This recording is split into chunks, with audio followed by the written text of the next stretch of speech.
I'm Amanda, the ever hopeful gardener, and today we're going to make a quick, inexpensive, easy DIY Bokashi bucket. You only need 3 things. Well, maybe 4. You might need this and you'll see why in a minute. The first thing you need is any 5-gallon bucket. Doesn't have to be a blue one. Doesn't have to be an orange one. Any 5-gallon bucket. Typically, the 5-gallon buckets are around $5. You also need an airtight lid. You can get these off of Amazon, or I found this one at Lowe's this morning.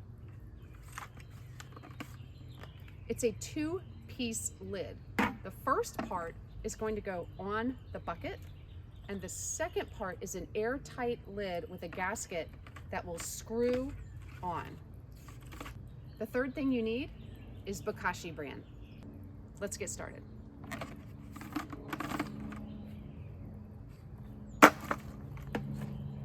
hardest part of this DIY Bokashi bucket is going to be getting this lid piece onto your bucket. You want to hear it snap on.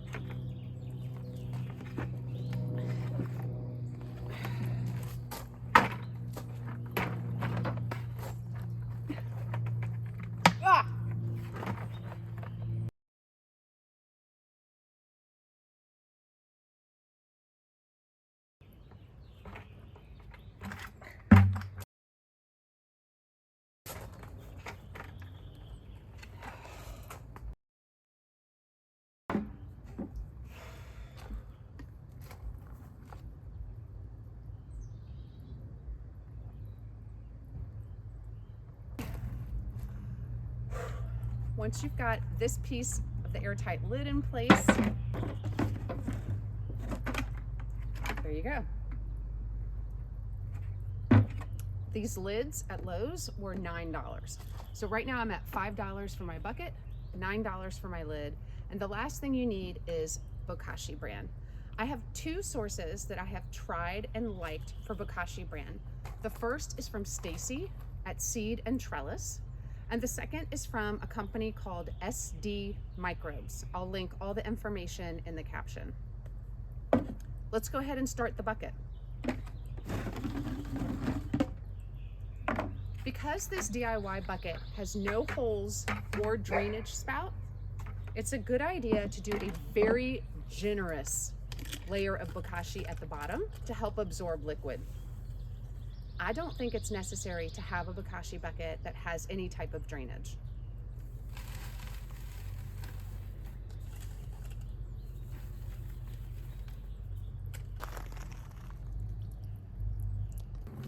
I use a small countertop container to collect our kitchen scraps throughout the day.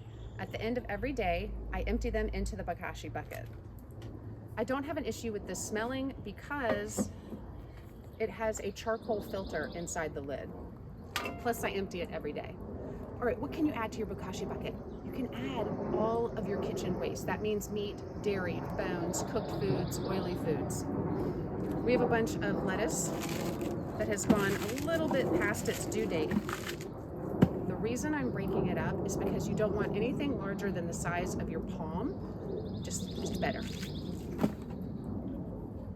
Cabbage. I'll break this one up also. All right, we've got raspberries my daughter forgot about, coffee grounds, a paper towel, chicken skin, a strawberry, and more lettuce.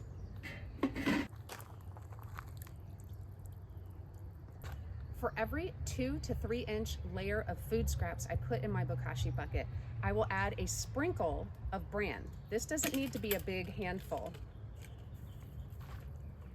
A small, I would say a generous pinch.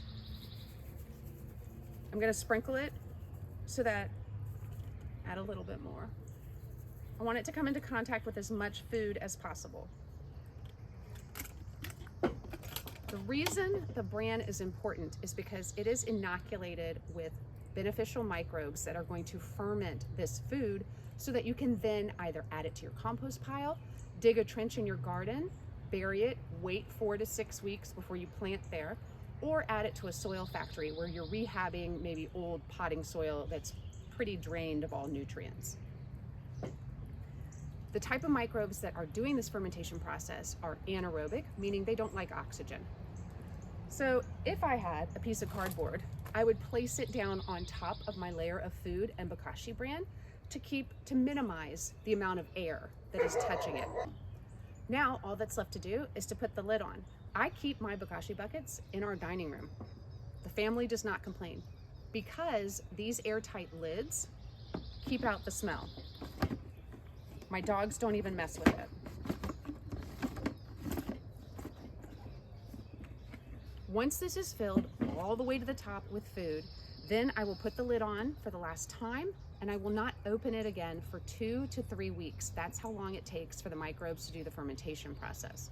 And the way you will know if your Bokashi bucket is done is when you open this lid after 2 or 3 weeks, you will have a smell that is similar to a very vinegary pickle, sauerkraut, kimchi, any type of fermented food. It'll be very strong, but it won't smell like rotting kitchen scraps food.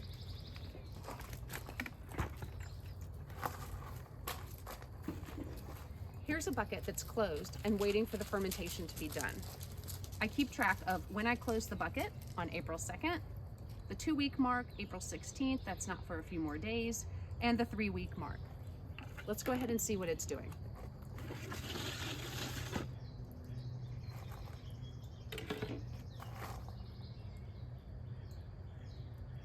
It's definitely getting there with the smell. It's smelling more like vinegar and a pickle than it is like rotten food.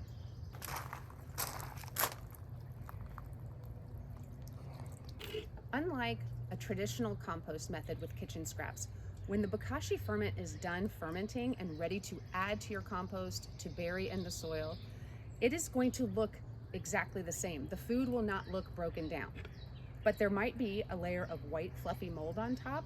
That is a good thing. White fluffy mold, good in a Bokashi bucket. All the other colors, black, green, pink, not good. Those are aerobic and you want anaerobic. We're gonna put the lid back on and we're gonna wait until at least April 16th to check it again.